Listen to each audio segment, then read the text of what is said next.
So I'm so thrilled that you're part of my subscription box. I think that it's really, it's going to be an innovative way for people to have exposure to your product and to be able to try it out. Well, I think also that it's a unique idea that no one else really has done before, that really pulls together society and members of society with the medical profession with real answers.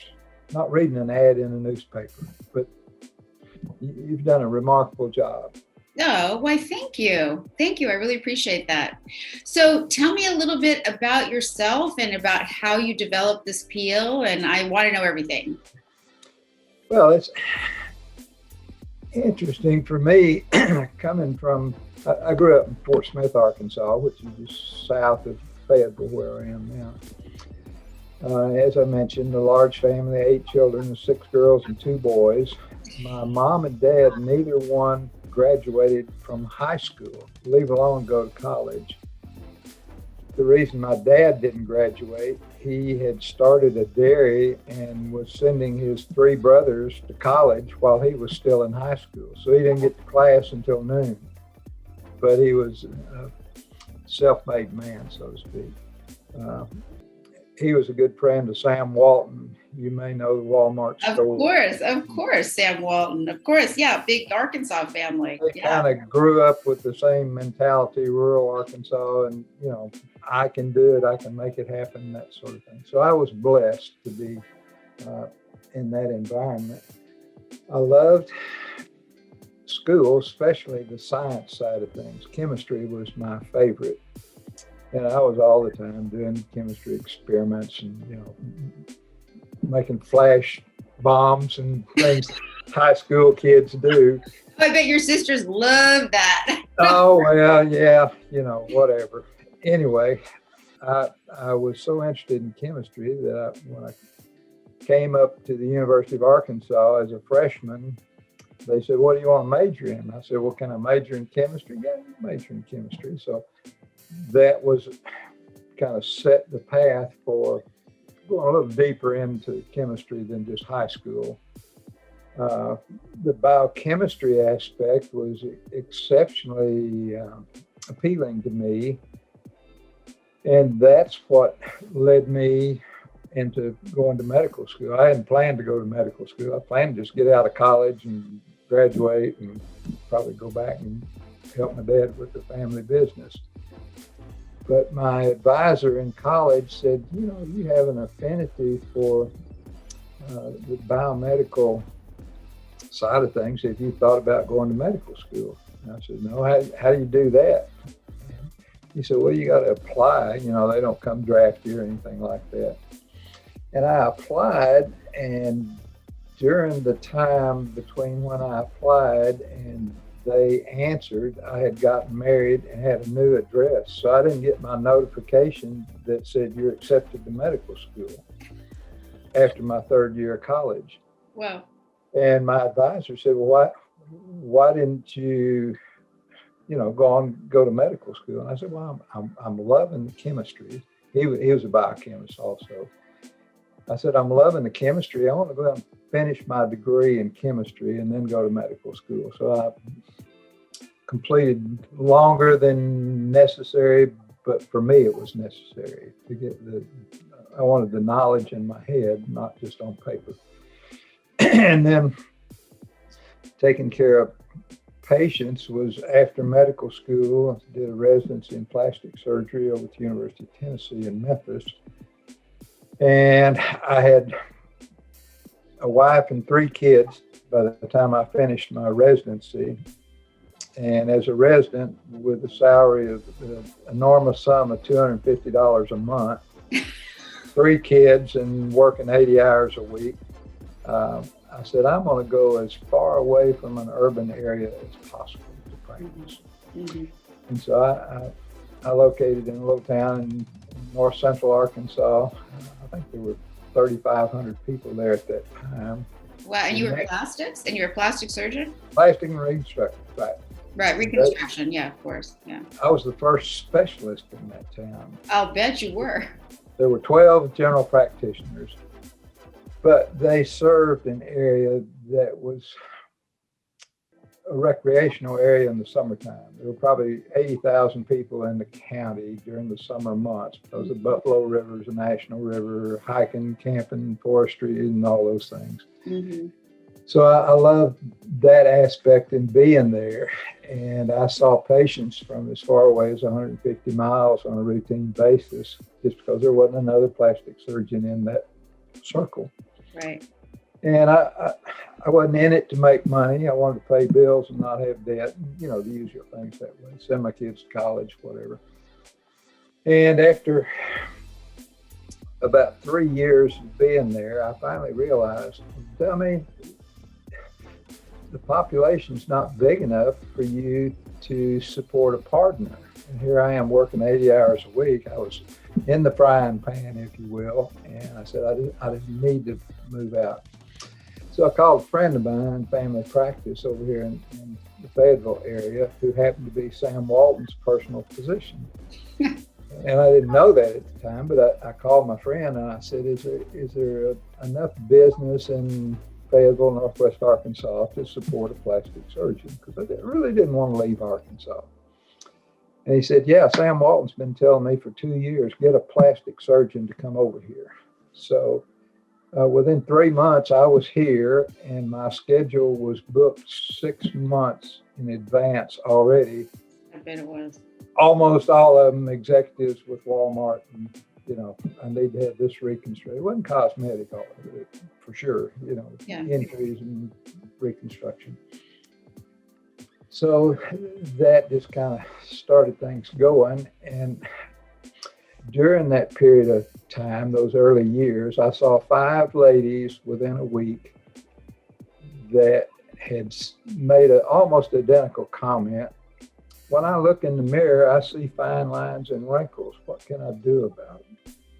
A facelift will get rid of the jowls and sags and those sort of things. But fine lines, the sun damage in the skin itself, there wasn't a good answer for it.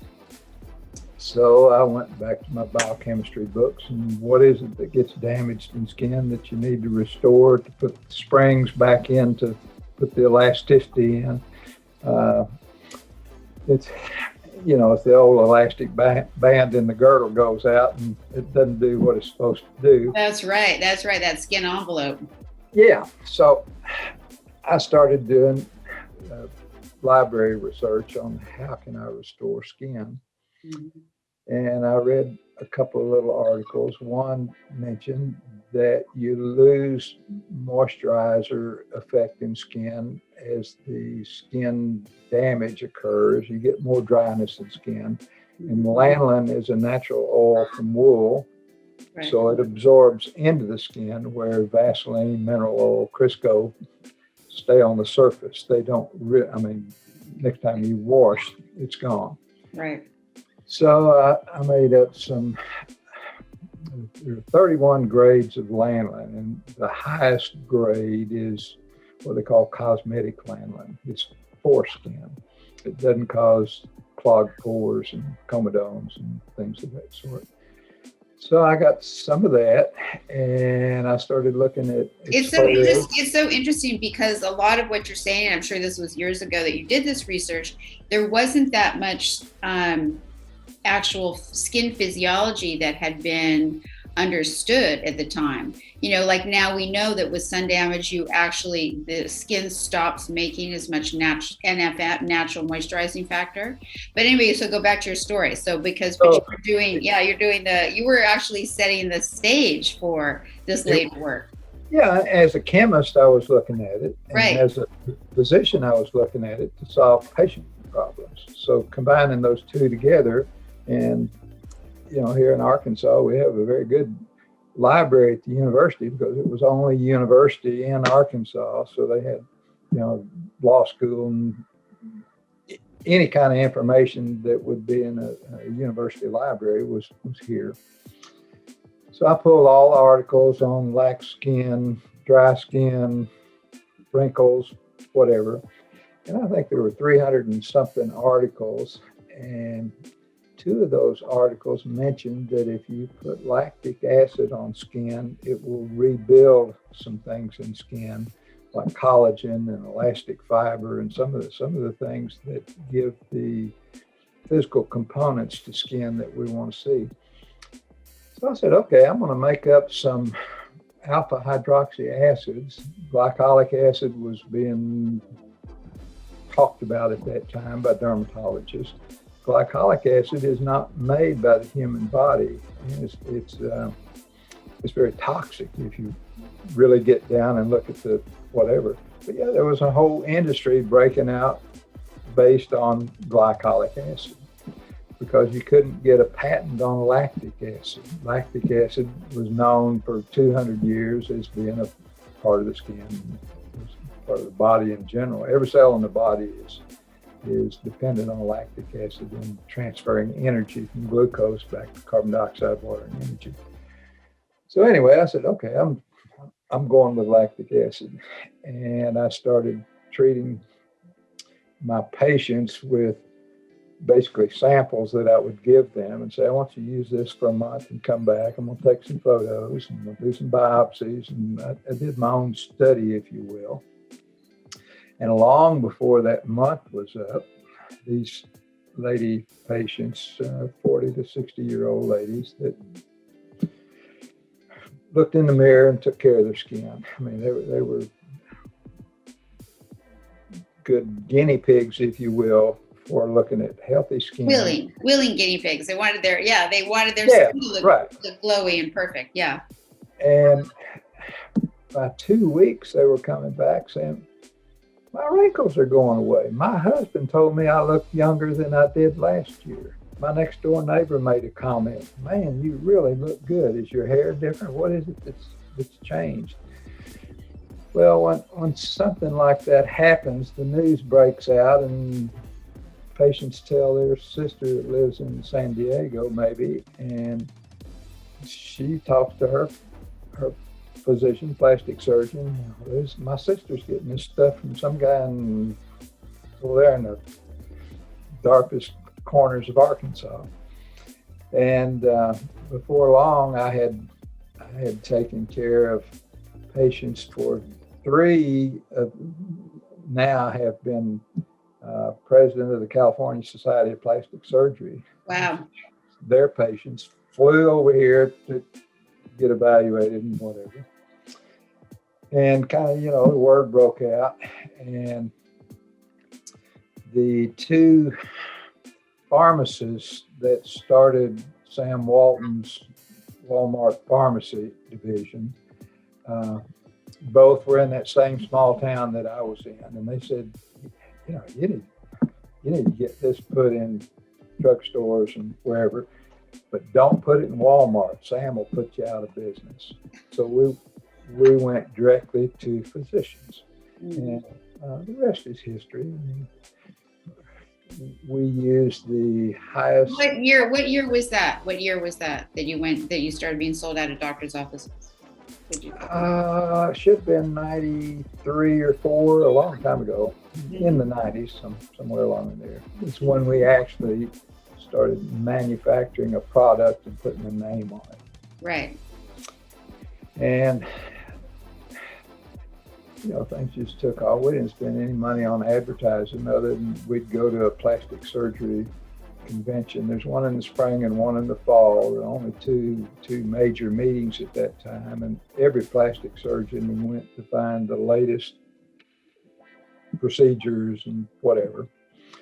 There weren't that many plastic surgeons, probably 2,000 or less at that time, probably 10,000 now. Anyway, those 2 meetings, you could see 80% of those out in practice.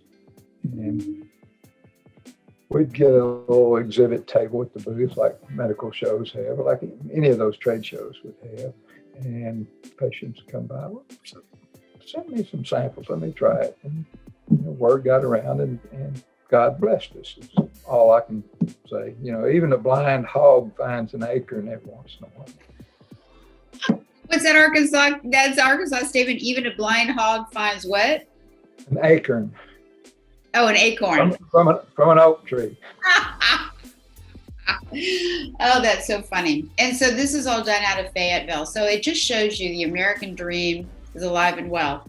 I think that, I mean, a lot of different things. So many years ago, well, let's see, it was after that, it was in the early 2000s that I did all the dermatology for Extreme Makeover. And so when that show started, the person who brought me in was a plastic surgeon. It was Harvey Zarum. And so Harvey Zarum told the producers, he said, you know, we're doing all this surgery and the results are great. He said, but this particular patient, her skin looks awful. He said, you got to call Shamban. And so it was very forward thinking of you, because not every plastic surgeon noticed that the quality of the skin is so important, besides, you know, making sure that you're moving up the big laxity. And at the same time, also when I finished medical school, so about the same time that you were developing your product, Howard Murad, the dermatologist, he was developing the glycolic acid with RuiU. Yeah. So you were, there's always a couple of people, you know, doing the same thing. But I love the evolution that truly you are a clinician scientist, truly, to apply science to what you saw clinically. So thank you for telling that whole story. I think that's fantastic. You mentioned Harvey Zarum. Harvey, of course, moved from California over to the East Coast some years ago. Yeah. But he started using our products the first year or two that we had them. And subsequently, every year after that, he came to Arkansas to go duck hunting with me. Oh, he did? With you? So he's a very good, close friend of mine for years. He passed away, so. Yeah. Yeah, but he was, what a great guy. He was a great guy. We did a lot of cases together. He'd do the surgery and I would do the skin. Yeah, he's a great guy. So tell me more about specifically about, so my goal with this subscription box is to provide like doctor curated products that are safe and efficacious for the skin. So tell me specifically about what's in this box. What's in the box by Dr. Well, what's in the box is the culmination of my study of what happens to skin to get where it is, and what do you have to do to reverse that process. Right. In other words, as we age, certain things happen in skin. For instance, the cell turnover time. Epidermal cells in a teenager or a younger person, every 2 to 3 weeks, they've exfoliated a cell and a new one pops up from the bottom. Right. By the time we're 60 years old, instead of that 2-week turnover time, it's 13 to 16 weeks. So the cells are staying attached. They're still growing, but at a slower growth, and you get thicker layers of dry, dead cells. So the first thing was to exfoliate, to get the rust off down to bare skin that's living tissues, if you will. And then looking at what it is about the skin that makes it dry. There's an absence of something because it wasn't dry when you were younger, and that was the lanolin, sheep wool, animal oil source. There just aren't any real good substitutes. Emu oil would be an example of an animal oil that helps, but it's more difficult to work with. Can't really put it into a facial moisturizer product. So we stayed with the lanolin-based, highest grade of ultra thin, pure lanolin. And of course, when they harvest lanolin, it comes from sheep's wool. They shear the sheep and it goes to a factory, and that factory takes most of that wool and basically treats it with a paint thinner to dissolve the lanolin and oils out of the wool, and they get pure wool and pure oil, quote, pure, but with the impurities from the paint thinner. And a friend of mine, who's now here at the University of Arkansas, had written a paper about supercritical fluid extraction. And imagine taking a pressure cooker with water in it and putting some wool in it with the lanolin on it and heating it under pressure to evaporate the lanolin. Mm-hmm. So it separated the lanolin and let the wool and the impurities in different, not combined. Then he drained the water off and take that and put over here, take the wool and have it pure and have pure lanolin. And he showed me how that supercritical fluid extraction removed those elements in lanolin that would be in the shoe polish lanolin. In other words, they put lanolin back on purses and gloves and shoes and things to keep the leather soft. Right. It's the cheapest grade of lanolin. It still has those impurities in it. And so we for a plastic surgeon to put a less than the very best ingredient didn't make sense at all. I mean, that's why I like your products and what you're doing with the things that you're doing. It's the very best that you can get. Right. There's a reason for it. And that's because you want people to say, I have the very best I can buy. Right. That's why Mercedes sells cars at a real high price, and they can't make them fast enough. Right. Right. So anyway, I don't know if I answered any of your questions. Yeah, you answered everything beautifully. And it's such a treat to listen to you, to listen to the logic of everything that you've done and the passion behind it and the genuine interest in having people have the best possible outcome so that they're just deliriously happy. I think that's so key, to being a good doctor. You embody all of the best qualities of a physician in my mind. Well, thank you. To expound a little bit on what we just had talked about, if you're refinishing a piece of furniture, you got to take the old varnish off first. You got to get it down to bare wood. Then you've got to put a sealer or something that takes care of the wood itself, that restores the wood fiber itself. Then you can put a stain, and then you can put a finish. And that's what we wanted to do with skin. We didn't want to just put a moisturizer on. We wanted to take everything out, start from scratch, and put those things that were the most beneficial that could give the restoration of all the qualities, elasticity, shine, thinness, smoothness, all of those things. And exfoliation was a big part of that. And lactic acid is what we had used for the exfoliation part. Lanolin is what we'd used for the supple and restoration portion of that. Started out with only 2 products for, I guess, about 10 years, something like that.